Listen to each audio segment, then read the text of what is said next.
Hi friends, இன்றைக்கி நம்ம வீட்டிலேயே சாஃப்டான ரவா கேக் செய்ய போகிறோம். வாங்க பார்க்கலாம். அதுக்கு ஒரு மிக்ஸி ஜாரில் 1 கப் ரவை எடுத்துக்கோங்க. 3/4 கப் சர்க்கரை போட்டுக்கோங்க.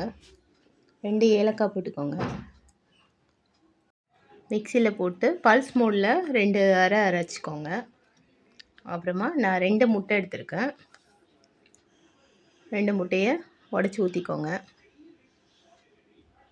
அது கூட ஒரு 1/4 டீஸ்பூன் பேக்கிங் சோடா எடுத்துக்கோங்க. அப்புறம் ஒரு அரை டீஸ்பூனுக்கு கொஞ்சம் கம்மியாக பேக்கிங் பவுடர் எடுத்துக்கோங்க. அப்புறம் நல்லா பீட் பண்ணிக்கோங்க. எல்லாம் மிங்கிள் ஆகிற வரை நல்லா பீட் பண்ணிக்கோங்க. பீட் ஆன உடனே அதில் ஒரு 1/4 கப்பு கொஞ்சம் குறைவான எண்ணெய் ஊற்றிக்கோங்க, சன்ஃப்ளவர் ஆயில். அப்புறம் கொஞ்சம் வெனிலா எசன்ஸோ இல்லைன்னா பைனாப்பிள் எசன்ஸோ ஊற்றிக்கோங்க. நான் பைனாப்பிள் எசன்ஸ் தான் ஊற்றிருக்கேன். அதையும் நல்லா மிங்கிள் ஆகிற வரை பீட் பண்ணிக்கோங்க.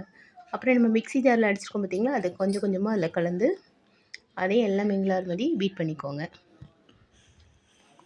எல்லாத்தையும் கொஞ்சம் கொஞ்சமாக போட்டு அடிங்க. அப்போ தான் அடிக்கிறதுக்கு ஈஸியாக இருக்கும். அப்புறமா அது கொஞ்சம் இருகலாக இருந்ததுன்னா கொஞ்சம் பால் சேர்த்துக்கோங்க. அந்த லிக்விட் வர்றதுக்காக கொஞ்சம் பால் சேர்த்துக்கோங்க. அப்புறம் அந்த கன்சிஸ்டன்சி கரெக்டாக இருக்கான்னு பார்த்துட்டு லாஸ்ட்டாக ஒரு டைம் அடிச்சுட்டு லைட்டாக கொஞ்சம் உப்பு சேர்த்துக்கோங்க. அப்போ தான் அந்த இனிப்பை அது தூக்கி காட்டும்.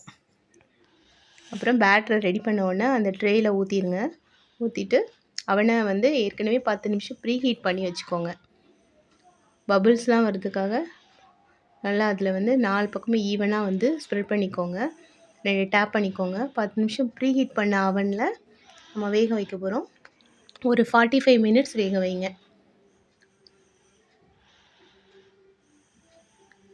வெந்ததுக்கு அப்புறமா கொஞ்சம் சூடு ஆறினோடனே எடுக்கணும். நான் கொஞ்சம் சூடாக இருக்கும்போதே எடுத்துட்டேன். இப்போது பார்த்துடுங்க. ரவை கேக்னால கொஞ்சம் ஹார்டாக இருந்த மாதிரி இருக்கும். அதனால் கொஞ்சம் சுகர் சிரப்பு சேர்க்கணும். நான் இனிப்பு கொஞ்சம் கம்மியாக தான் சேர்த்துருந்தேன். அதனால் அங்கங்கே ஹோல்ஸ் போட்டுட்டு இந்த சுகர் சிரப்பை சேர்த்துக்கோங்க. உங்களுக்கு எவ்வளோ இனிப்பு தேவையோ அவ்வளோ இனிப்பு, மைல்டான இனிப்பே இதுக்கு நல்லாயிருக்கும். அதை சேர்த்துக்கோங்க. நல்லா எல்லா பக்கமும் ஸ்ப்ரெட் பண்ணி சேர்த்துக்கோங்க. Rava cake ready.